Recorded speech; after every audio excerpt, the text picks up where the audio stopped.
Aqui dentro vocês estão vendo uma fotografia, obviamente usando um microscópio eletrônico, de um microprocessador, que é o circuito integrado mais complexo que existe. É o coração da máquina, o cérebro, melhor dizendo, da máquina, né? Todo computador, seja ele um smartphone, seja ele um supercomputador, seja ele um computador de mesa, esse computador que você está usando para assistir esse vídeo, ou esse smartphone, ele tem um microprocessador, e aí você tem a foto dele, ele integra aí milhões e milhões de portas lógicas. Tá? Cada porta lógica dessa, conjunto de portas lógicas, forma um circuito, e cada circuito realiza uma determinada operação para o processador. Tá? Então você tem processador, circuitos de decodificação, circuitos de multiplexação, circuitos de soma, circuitos de memória, né? Então o processador internamente ele tem uma cache, que é para quando ele for acessar a memória, em vez de ele trazer 1 byte só, ele traz logo, sei lá, 2 KB, 2 megabytes e coloca dentro dessa memória interna dele chamada cache. Então na próxima vez que ele for consultar a memória, ele consulta primeiro no cache. Se tiver no cache, então ele já consome, e aí o processamento é feito em tempo de máquina. O que quer dizer isso? Em tempo do processador. O processador é 1000 vezes mais rápido do que a memória. Tá? Por mais rápido que seja a memória, não se compara a velocidade interna dentro dos barramentos internos de um processador. Okay? Então, se ele puder agilizar o máximo possível, se ficar o tempo todo com a sua carga máxima possível, você vai estar usando corretamente o seu processador, tá justificando o preço que pagou por ele. Ao passo que se você deixar ele ocioso, obviamente você está subutilizando a máquina, né? Por incrível que pareça, um processador fica mais tempo esperando alguma coisa acontecer, algum valor chegar na memória, chegar de um dispositivo de entrada e saída, do que realmente fazendo alguma operação lógica, tá? E aí existem várias formas de você integrar essas portas lógicas aqui dentro, certo? E aí entra a parte eletrônica, entra a parte de cerâmica, de semicondutores, parte de física, que não é objetivo nosso, né? Já é um nível de detalhamento aí muito baixo, né? No sentido de ser perto do material físico realmente, de como é que as camadas dos metais condutores, semicondutores, não condutores, eles são misturados aí para que eles formem uma porta lógica. O que antigamente era feito com pernas das válvulas, né? Você agora tem, antigamente antes das válvulas usavam relés, e agora você tem essa mistura de materiais aí, metais, que fazem com que a eletricidade passe ou não passe em um determinado ponto microscópico daquele chip, da superfície daquele chip. A gente simplesmente usa a superfície do chip, tá? A gente não usa a parte de dentro do meio do chip, é apenas uma camada superficial muito fina. E aí tem duas tecnologias para você implementar essas portas lógicas lá dentro, que é essa chamada de TTL, mais antiga, Transistor Logic, e a CMOS, que é a mais atual, tá? Então, se vocês ouvirem esses termos, trata-se da tecnologia física de integração de componentes, né, de transistores dentro de um circuito integrado, certo? E aí um ou mais transistor implementa uma porta lógica. Então aqui vocês estão vendo que dentro de um chip desse você pode ter um circuito bastante complexo. Você pode ter simplesmente um conjunto de portas que é usada por outro chip para realizar, depende um chip lá para acender um LED na sua placa, na sua CPU, por exemplo, no seu desktop. Então você tem aquele chip lá, você tem aquele desktop lá e precisa ficar acendendo um LED lá. E para acender aquele LED você precisa passar por uma lógica NAND. Então você usa esse chip daqui, certo? O 7400. E aí você bota suas entradas aqui, né? E aí ele vai sair com a informação de se acende ou não acende o LED, tá? Certo? Uma entrada dessa pode ser uma frequência 01, 01, 01 e o outro pode ser 1 ou 0. E aí aqui você pode ter o LED pode ficar piscando, por exemplo, indicando acesso a um HD, por exemplo. Então esse chip aqui na verdade é um chip de apoio lá na placa-mãe. Esse aqui eu não tenho a mínima ideia do que ele faz, parece que ser um chip bem mais complexo do que simplesmente um chip que é uma coleção de portas lógicas sem muita inteligência, tá? Esse aqui parece ser um circuito mais específico, né? Talvez um sensor de alguma coisa, um conversor analógico digital, né? Um conversor analógico digital, o que é que ele faz? Ele pega uma tensão elétrica que é pré-estabelecida, por exemplo, de 0 a sei lá, 0 a 100 volts, vamos chutar aí. Ou de menos 15 volts a mais 15 volts. E aí ele transforma isso aí em números binários, zeros e uns, certo? Então, se ele recebe o valor menos 12 volts, ele produz o número menos 12 em binário, já em complemento de 2. Ele recebe o valor 9 volts, ele produz o número binário 9 volts. Então, com isso você sabe exatamente em binário já. Você pode fazer, por exemplo, um sensor, certo? O sensor capta algum elemento físico da natureza, algum elemento natural, vento, pressão atmosférica, pressão da água, o que mais? A velocidade de alguma máquina, né? De um avião, por exemplo. E aí ele converte isso, essa grandeza analógica, em eletricidade. O sensor faz isso. E aí essa eletricidade ela é gerada numa determinada faixa de voltagem, e essa faixa de voltagem alimenta o circuito analógico digital, que vai transformar aquela voltagem em números binários. E aí os números binários você pode usar para armazenar, depois eles vão servir como sendo fonte de dados para um programa de computador que pode analisá-los e pode plotar um gráfico, por exemplo, ou pode alimentar uma rede neural e dizer se um determinado padrão aconteceu ali, naquele intervalo de tempo que os dados foram coletados, certo? Bom, quanto à escala de integração, existe uma nomenclatura para os circuitos integrados. Então, o circuito integrado até 12 portas lógicas, ele é chamado de SSI, Small Scale Integration. Tá? Até 100 portas, Medium Scale Integration. Até aproximadamente 10.000 portas, Large Scale Integration. E acima de 10.000, né, Very Large Scale Integration. Eu não tenho certeza, mas parece que eu já pesquisei uma vez e encontrei uma outra nomenclatura que é acima de Very Large Scale Integration. Porque hoje em dia, qualquer chipzinho aí, não sei nesses chips básicos que ainda hoje existem, alguma pergunta que vocês podem fazer: Fred, esses chips só com portas lógicas ainda existem? Claro que ele existe. Certo? Talvez a sua placa-mãe esteja usando um chip desse aqui, ó, cheio de portas OU, né? Ou de portas Shore. Aqui 2 portas NAND, aqui uma porta NAND com um monte de entradas, ó. Veja que todas as portas elas podem ter várias entradas, ó. 2 ou mais entradas, pelo menos 2 entradas, mas elas só produzem uma saída, tá? Exceto a porta NAND NOT, que tem uma entrada e uma saída. Se entrar um aqui, ó, no pino 1, sai 0 aqui no pino 1Y. Se entrar 1 no pino 2A, vai sair 0 no pino 2Y. Se entrar 0 no pino 3, 1 no pino 3A, vai sair 0 no pino 3Y. E aí vai, GND é ground e VCC é a alimentação do chip, né? Vejam que eles estão sempre na diagonal aqui. Provavelmente a parte de cima desse chip deve ser essa daqui, ó. Certo? Então geralmente eles colocam uma meia luazinha aqui.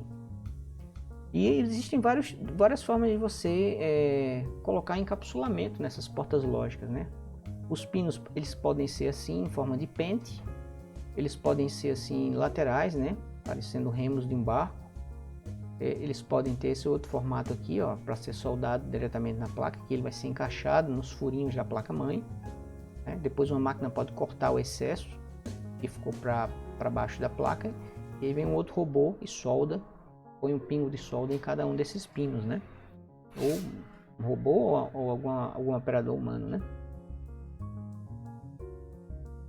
Então, onde é que a gente usa as portas lógicas? Né? Em circuitos lógicos. E o que é um circuito lógico? O circuito lógico é um conjunto de portas lógicas que realiza determinada operação dentro de um processador, dentro de um chip, certo? Então, você pode ter um chip, por exemplo, que é um multiplexador. Para que serve um multiplexador? O multiplexador serve para que você compartilhe linhas. Uma linha de transmissão, por exemplo, você tem várias pessoas querendo transmitir, só tem uma linha aqui. Então ele funciona como se fosse um semáforo, ele diz: agora é a vez desse cara aqui transmitir. Então todos os bits que vão chegando sequencialmente aqui, vai chegando 1, 0, 1, 0 e ele vai repassando para cá. E esses 3 aqui ficam parados, como se tivesse uma porteira, um semáforo, fechando a via para essas 3 linhas e abrindo para essa quarta daqui, certo? Então os bits que vão sendo sinalizados aqui, ó, 1, 0, 1, 0, 1, 0, vão sendo passados para cá. Até que chega uma hora que ele para e chegou a vez desse cara daqui usar a linha.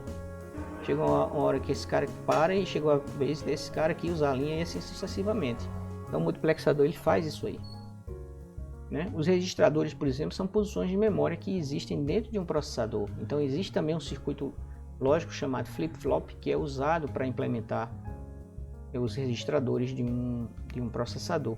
Então quando o processador vai na memória e diz, me dê uma variável que está localizada na posição 2500, vou chutar um número aqui em decimal, e traga para mim o valor que você armazenou aí. Vamos supor que foi armazenado o valor 27 em binário dentro da posição 2500. Então a memória vai lá na posição 2500, pega o valor 27 e coloca no barramento de dados. Então esses dados chegam no processador. O processador pega esse dado e guarda no registrador. Aí ele vai agora, me dê o próximo número. Vamos supor que ele vai fazer uma soma. Então ele precisa ter algumas poucas posições de memória de trabalho dele. Funciona como se fosse um rascunho. Certo? Então eu vou buscar o primeiro operando da soma e eu vou colocar onde? Se eu não tiver memória internamente para guardar esse operando, vou estar sempre repetindo essa operação. Me deu o primeiro operando, me deu o primeiro operando. O primeiro operando vem, eu não tenho onde guardar e se perde. Então internamente o processador ele tem como se fosse uma espécie de bloquinho de rascunho, né? E esses bloquinhos que podem guardar valores, como se fossem posições de memória, são chamados de registradores. A gente não chama, isso é diferente da cache, tá? O registrador é uma coisa, cache é outra. Então a cache fica entre o registrador e a memória. Então quando o processador pede a memória um dado, a memória não manda 1, manda 200. E aí esses 200 ficam guardados no processador. Certo? Aí pode ser que um desses 200 valores alimente um dos registradores. Então o registrador, ao invés de ter um endereço de memória dentro da CPU, ele tem um nome. Os registradores em geral têm nomes. Quando você compra um processador, ele vem com um manual e lá dentro do manual vem dizendo quantos registradores e quais são os nomes dos registradores. Um registrador famoso, só para adiantar aqui um pouco, é o chamado acumulador. Quando você faz uma soma, por exemplo, somou, se foi lá na memória, buscou o primeiro operando, foi na memória, buscou o segundo operando, vamos supor que esse operando fosse 10 e 12, o resultado dá 22. Esse resultado 22 fica no registrador chamado de acumulador, por isso que o nome dele é acumulador, ele acumula os resultados aritméticos. Certo? É um registrador extremamente importante. Outro registrador importante é o Program Counter. O Program Counter diz em que linha do programa você está executando. Você está na primeira linha. Depois que executou a primeira linha, você está na segunda, você está na terceira. Então ele diz para a CPU aonde é que você está na memória, né? Apesar do nome dele ser estranho, né? Program Counter seria contador de programas, deveria se chamar indicador de programas, né?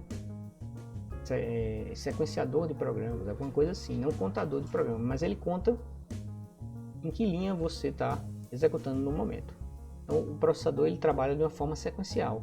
Ele começa na primeira linha do seu programa e vai andando sequencialmente, né, para baixo, até atingir a última operação lógica, né? Não é a última operação física. Pode ser que ele fique no meio do caminho fazendo um laço infinito e nunca saia. Então ele nunca vai executar a última operação física do seu programa. Certo? A última operação física pode não ser a última operação que ele execute.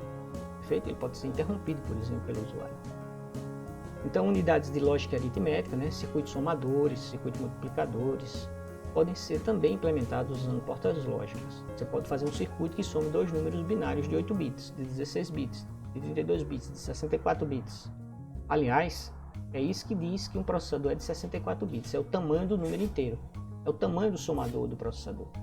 Então hoje a gente está na era dos processadores de 64 bits, significa dizer que um inteiro tem 64 bits nesses processadores. Certo? Então ele usa 64 bits para representar um inteiro. Nós vimos lá nas nossas aulas de complemento de 2 que a gente usava números inteiros de 8 bits, né? Que representavam de menos 127 até 128. Agora com 64 bits, 8 bits, né? A gente usava 8 bits, que foram os primeiros processadores que surgiram lá no começo dos anos 80, final dos anos 70. Hoje nós temos processadores de 64 bits. Então você vê aí 2 elevado a 64. Né? 2 elevado a 64 menos 1 é o maior número positivo, menor número negativo, você negativa, divide por 2, você negativa ele, e ele mais 1 é o maior número positivo. Então façam o cálculo aí, 2 elevado a 64 menos 1 dividido por 2. E aí bota o sinal de menos, você terá o menor número negativo inteiro com 64 bits.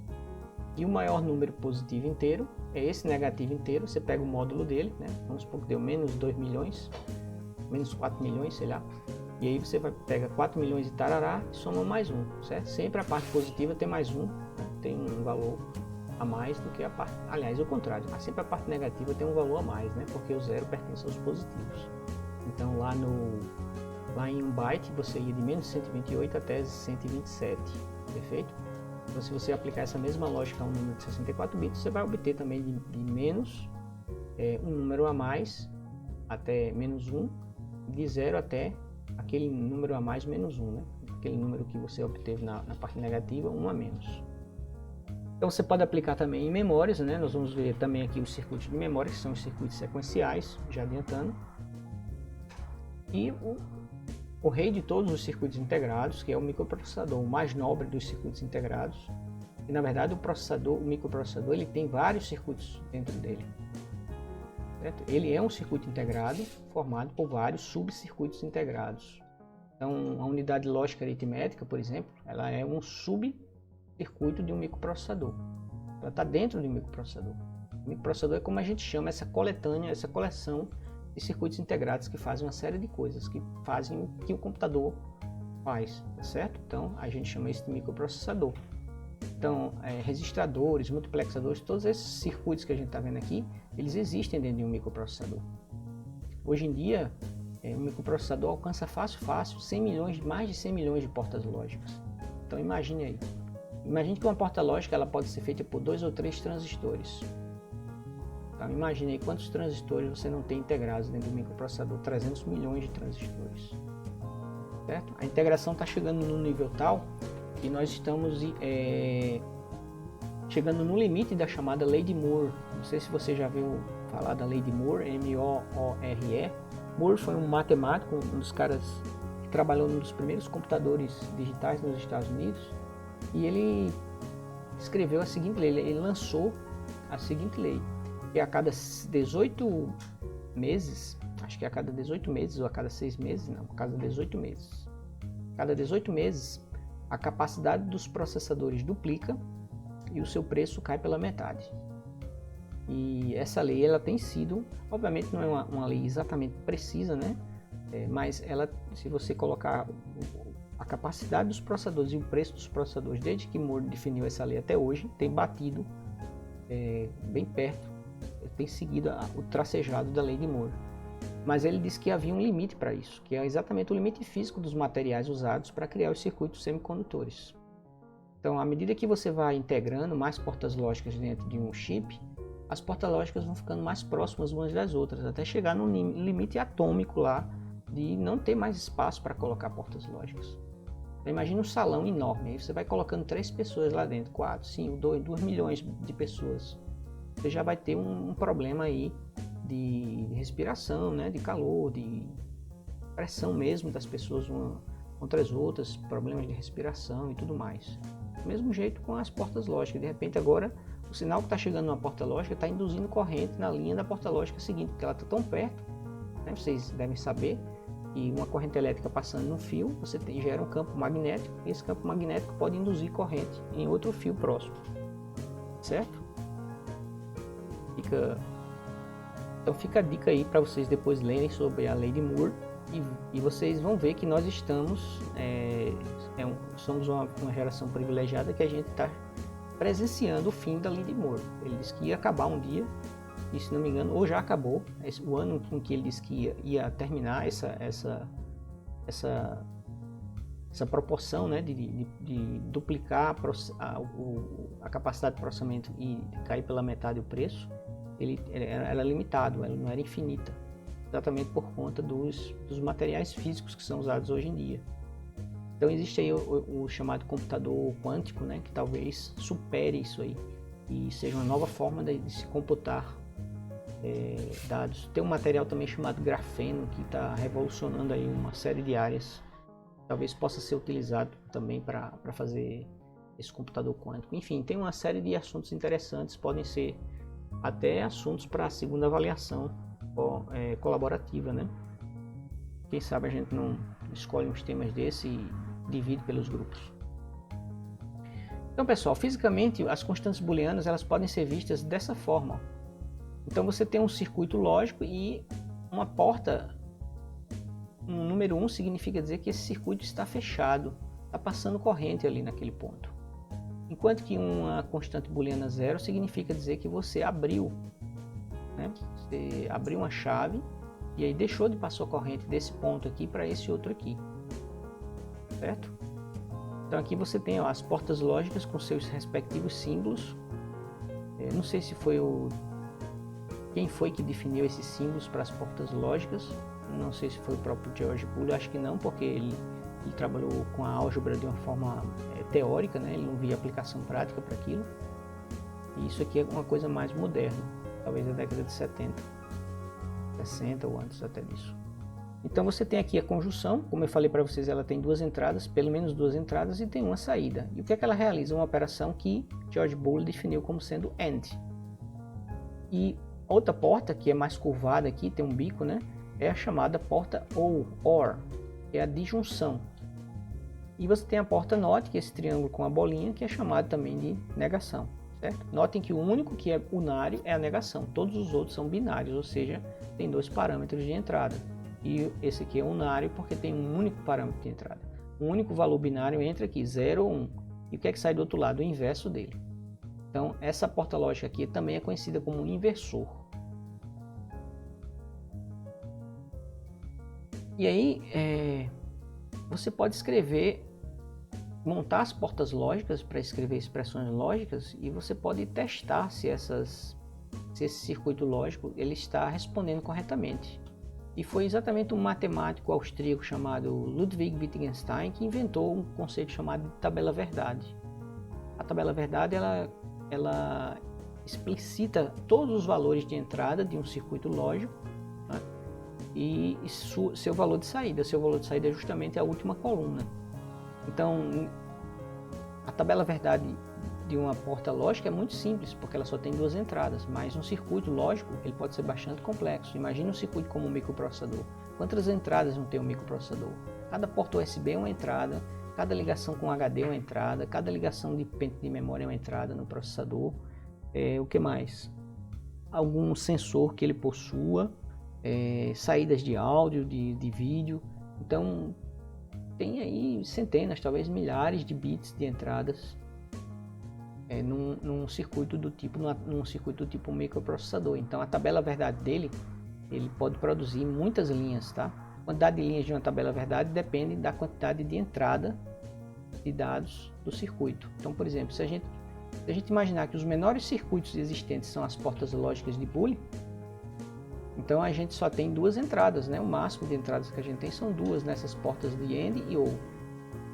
Então, a tabela-verdade de um AND e de OR, ele é capaz de gerar 4 linhas. E você eleva 2 elevado ao número de entradas. Então, tem duas entradas aqui, 2 elevado a 2, 4. Então, a tabela-verdade do OR tem 4 linhas, do AND tem 4 linhas e do NOT, do inversor, 2 elevado a 1, que só tem uma entrada, são 2 linhas. Exatamente. Eu boto 0, sai 1 aqui. Coloco 1, sai 0 aqui. Tá aí as duas linhas da tabela-verdade do NOT.